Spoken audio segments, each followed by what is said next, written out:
അയ്യോ! ദേ നോക്കിയേ 2 കള്ളന്മാര്. വേറെ ആരുമല്ല കേട്ടോ. ഒപ്പായും എൻ്റെ അനിയനുമാണ്. 2 പേരും കൂടെ ചേർന്നിട്ട് കൊക്കോപ്പഴം ഉണ്ടല്ലോ അത് പറിക്കാൻ ഇറങ്ങിയേക്കുവാണ്. അപ്പം ഞാൻ പറഞ്ഞ് നാട്ടുകാരിപ്പോൾ പിടിച്ച് കെട്ടി അടിക്കുമെന്ന്. അങ്ങനെ ഈ സംഭവം എന്തെന്ന് പറഞ്ഞാലേ നമ്മളിങ്ങനെ പൊയ്ക്കൊണ്ടിരുന്നപ്പോഴത്തേക്കാണ് ഇവിടെ ഇഷ്ടംപോലെ ഈ ഏരിയയിൽ ഇഷ്ടംപോലെ കൊക്കോപ്പഴം ഉണ്ടായിരുന്നു. അപ്പോൾ ഒപ്പ എൻ്റെ അടുത്ത് ചോദിച്ചു ഇതെന്താ സംഭവം, ഇതുവരെ കണ്ടിട്ടില്ല. അപ്പോൾ ആൾക്ക് ചോക്ലേറ്റ് ഉണ്ടാക്കുന്ന പഴമാണ് ഇത് എന്നുള്ള കാര്യമൊന്നും അറിയത്തില്ലായിരുന്നു. അപ്പോൾ ഞാൻ പറഞ്ഞു ഇത് കൊക്കോക്ക, ഇതിലാണ് ചോക്ലേറ്റ് ഉണ്ടാക്കുന്നത്. അങ്ങനെ ആൾക്ക് ഭയങ്കരമായിട്ട് ഇതെന്താണ് ഇതിനകത്തുനിന്ന് കഴിക്കാനുള്ളതെന്ന് അറിയണമായിരുന്നു.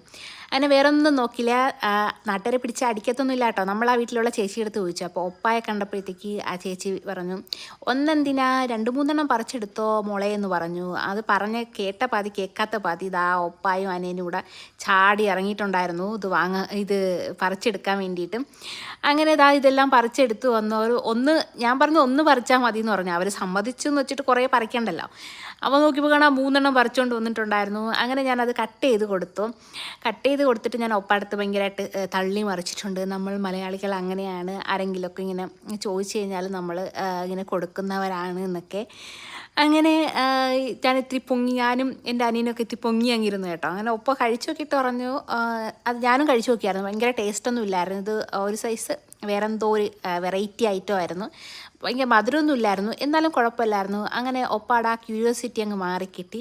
പിന്നെ നമ്മൾ ഓണത്തിൻ്റെ ടൈമിലായിരുന്നല്ലോ നാട്ടിൽ. അപ്പോൾ പോകുന്ന വഴിക്കെല്ലാം ഇങ്ങനെ ഓണ പ്രോഗ്രാം കുറേ ഉണ്ടായിരുന്നു. ഒപ്പം അതൊക്കെ കണ്ട് രസിച്ചുകൊണ്ടിരുന്നു. അമ്മ ഇന്നത്തെ വീഡിയോ